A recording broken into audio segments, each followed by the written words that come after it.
What's up guys, this is Zach with ECS Tuning, and today we're taking a look at something new from 034 Motorsport.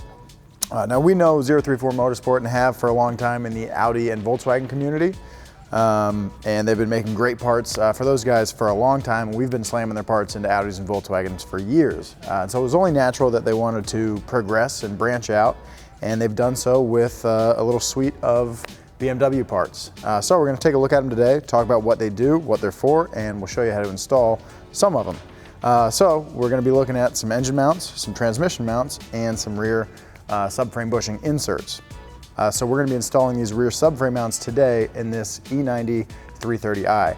This package as a whole fits this car. This is what they've brought to the BMW market so far, and I think it's a comprehensive little street driving package that would make this thing go from kind of numb and vague feeling to something that feels fun to drive and responsive and, you know, gives you the right amount of feedback. So this is a nice package from 034. They've always made great parts, from their research to their design to the quality of the materials they use to make the parts. They always install really well, so I expect to see that that quality and attention to detail follow through into the BMW world. So we'll find out with these subframe inserts, but they look just like the rest of their subframe inserts, which is to say perfect. They make really nice billet parts. So we're going to install them on a BMW today, show you how to do it and show you what they do. We'll show you how much the rear subframe moves without them and with them. So should be pretty interesting. Let's get into it. Let's take a look. All right, so first let's take a look at their street density engine mounts. These are they, and this is an OEM mount. So you'll notice that they look very much the same, and that's because 034 uses an OEM style housing when they make their mounts. What they do is just remove the sloppy bits from the inside. BMW uses a really soft rubber that's filled with fluid and has a bunch of voids to absorb every last vibration. And that is sloppy. So they remove that and they replace it with their own 50 durometer solid rubber. So there's no more fluid, no more voids, it's solid rubber, but it's still rubber, so that means it's still gonna be pretty comfortable. So these are great for a daily driver. They absorb all the slop you want them to while retaining comfort. So these are some great engine mounts. We've used them in a lot of stuff over the years, and I trust them. Next, we've got some transmission mounts. They are very simple. This is an OEM one, and this is a 034 one. This one's squishier than this one. They use their same rubber, 50 durometer, solid, stiff rubber, and they absorb a lot of slop through those trans mounts. So those are super simple to install, and they do a great job. Next, we've got their rear subframe bushing inserts. And the idea is that you don't have to replace your entire bushing, you just insert their billet pieces to remove the slop that is inherent to the stock subframe bushings. You can see these bushings have big old voids to let things move, to absorb vibration, which is okay, but they fail over time. So before they fail, if you insert their inserts, you remove the ability for the bushing to have all that movement and allow all that slop. So you remove the slop, you tighten up your rear subframe, which we will show you, and you manage to stop these from failing. So these are great parts, also easy to install, and we're going to show you just how easy to install these ones are. So let's get into it and show you how the subframe moves without these.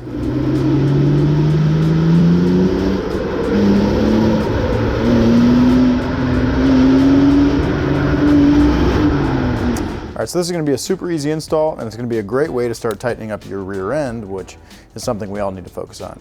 So first, I'm going to start at the rear and remove these two rear subframe mounting bolts with an E18 internal torque socket. That'll let the rear of the subframe hang down just enough that I can get the inserts into the top and into the bottom. I've got a jack stand here to help ease the subframe down as I remove the bolts, and the bolts will need to be replaced upon reinstallation.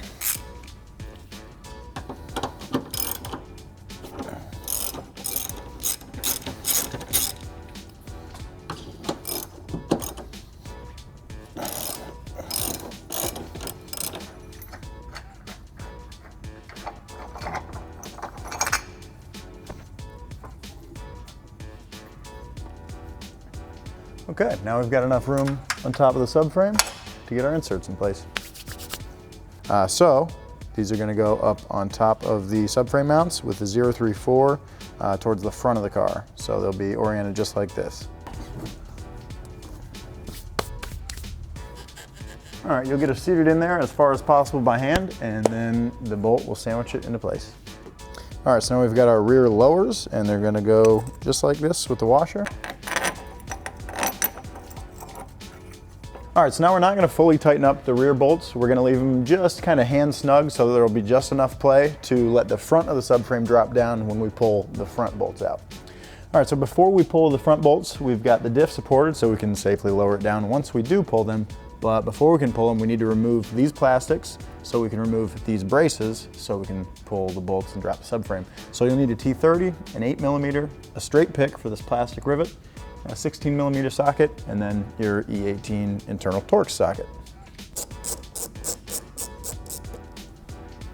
Okay, so we can get this fender liner out of the way. That'll allow us to pop this plastic rivet out.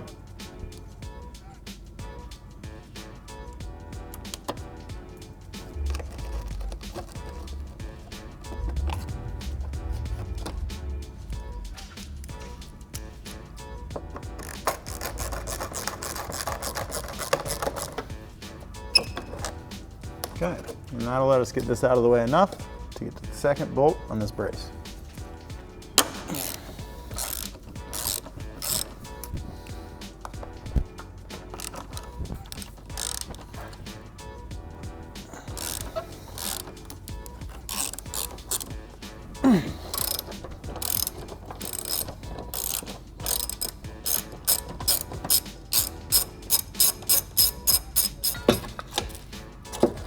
All right, now we're gonna do the same thing on the other side.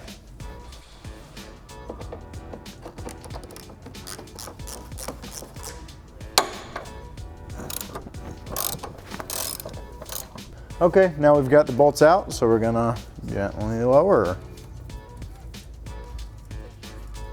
right, so here's your front upper insert. Again, the 034 is gonna be installed towards the front. So you just kind of fish it up there, and you'll be able to feel it fall right into place with a little bit of pressure. That's perfect. All right, we've got both front uppers in place, so now we're gonna raise the subframe back up. All right, so for the front lowers, you'll take the brace that you took off, give it a good cleaning up here so that you don't have any debris in the way of your insert. Insert goes on like so, brace goes back up.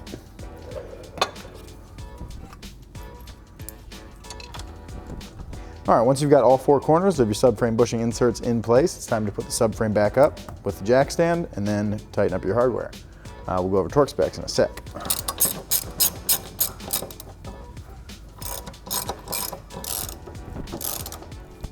All right, so first we're gonna tighten down the 4/16s at the front of the two braces. They're gonna be 47 Newton meters plus 90 degrees.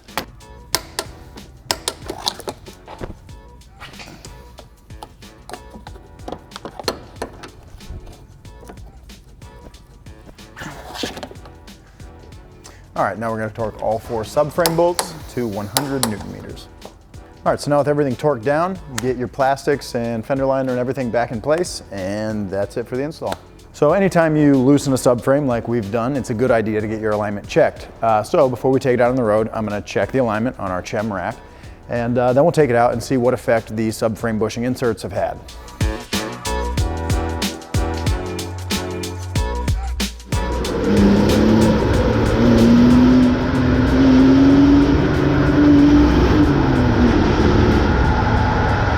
So after that quick and easy install, you can really see that the subframe's really quieted down. And after driving it back to back without the inserts and then with them, you can actually feel that shifts feel a little bit crisper and throttle response is improved. So if this was my car, I'd also be throwing the engine mounts and trans mounts at it, and then it would feel awesome. So if you have an E9X non-M chassis and you want to tighten things up a bit, check out 034's mount offerings in the links below, exclusively at ecstuning.com, and we'll look forward to what they bring out next for the BMW market. Thanks for watching. We'll see you guys next time.